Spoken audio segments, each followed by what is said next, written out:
ফজরের 2 রাকাত সুন্নত এ পুরো দুনিয়া আর দুনিয়াতে যা কিছু আছে সব কিছুর চাইতে উত্তম। তাহলে যে 2 রাকাত সুন্নত পৃথিবীর চাইতে উত্তম, ওই 2 রাকাতের সুন্নতের পরে যে 2 রাকাত ফরজ রয়েছে, এই ফরজের আল্লাহু আকবার কি দিয়ে মেটাবা?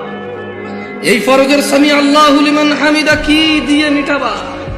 কত টাকার মালিক হয়েছে তুমি নামাজের কাফারা দিবা, যেখানে সুন্নত 2 রাকাতের মূল্য পুরো পৃথিবীর সমস্ত সম্পদ বিক্রি করে যদি একটা স্বর্ণ কিনা হয়, ওই স্বর্ণকে যদি, এটা আমি ব্যাখ্যা দিচ্ছি বুঝার জন্য সহজে, ওই স্বর্ণকে যদি 1 পাল্লা রাখা হয় আর ফজরের 2 রাকাত সুন্নতকে যদি 1 পাল্লা রাখা হয়, ফজরের 2 রাকাত সুন্নত ভারী।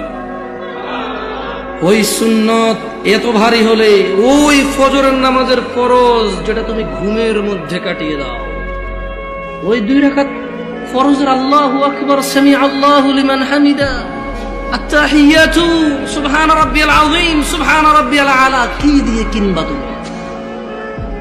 কি কয় টাকার মালিক হয়েছে যে 2 রাকাত সুন্নতই পুরো পৃথিবীর চাইতে উত্তম?